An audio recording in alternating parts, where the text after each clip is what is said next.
Hi there. If you're watching this video, you're probably hiring for a position right now within your company or your group. We're going to go over how to create a clear vision for success for this role so that you can hit the ground running with your new hire. And it's also useful to have this vision of success throughout the interview process so that you can clearly communicate to candidates what would be expected of them and what success looks like to you.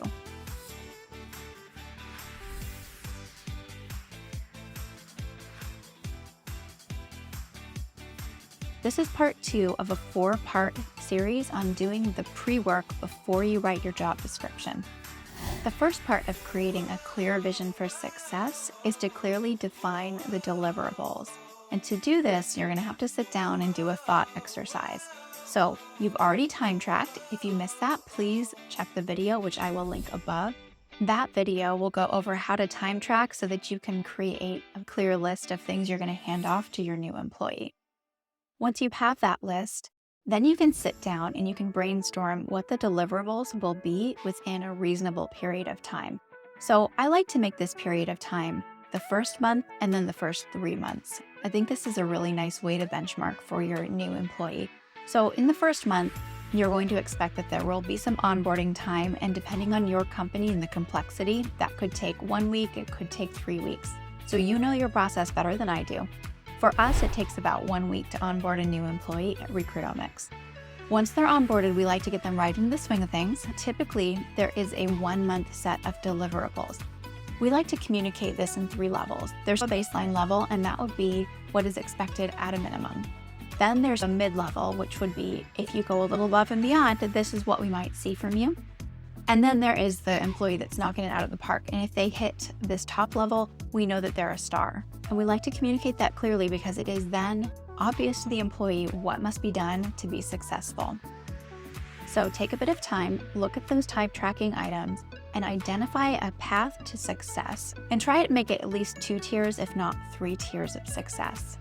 For example, we might say that within the first month, we would hope that they have done A, B, and C.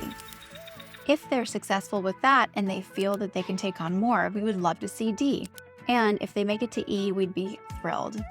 The next step in this process is for you to identify how you will measure success. So if you tell somebody that they should come in and understand a software system, how are you going to measure it? You should have a way to figure out how they have incorporated that knowledge into their workflow. A really nice thing to do is to give them a task to do within that. So you will know that they've learned something if they can then implement a new process within that software. So perhaps that's sort of your mid-level. They should have proficiency in the software, but if they could implement this process, you'd know they really absorbed it. And then maybe a top tier is not only did they implement that process, but they actually train the group on it.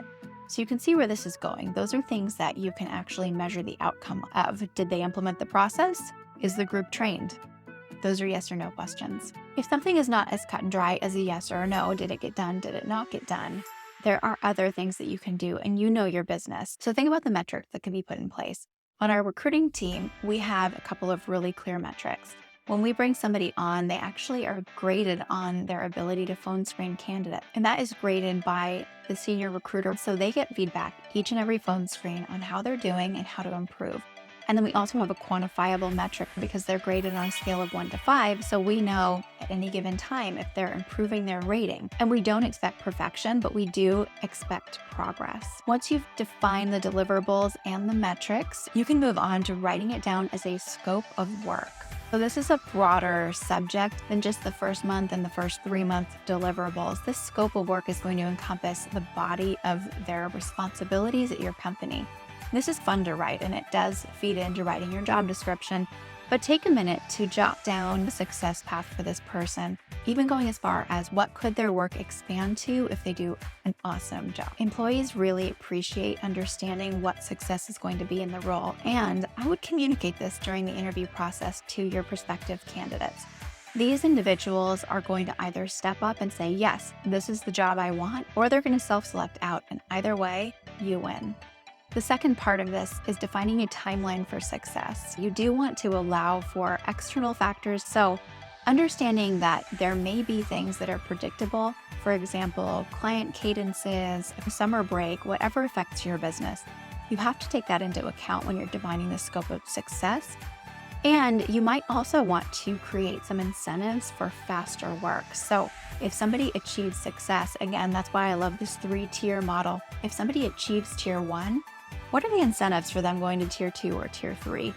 Within Refreedomics, we actually profit share, so that's a pretty clear incentive. But if that's not the case in your company, figure out what might be a nice incentive. If you don't have control over that because you're an employee at the company, figure out a great way that you could show appreciation to this person. Maybe it's taking them out to lunch. Maybe it is requesting a budget for a discretionary bonus. Whatever it might be, figure out a way that you can communicate exceptional work is rewarded within the company. It doesn't always have to be monetary, so get creative with your rewards and have fun with it. In the next video, we are going to go over how to actually define the hard and soft skills required for the job as we begin to draft the job description. We love sharing content like this, and if you are finding any value here, please like and subscribe so that we can keep bringing you meaningful content.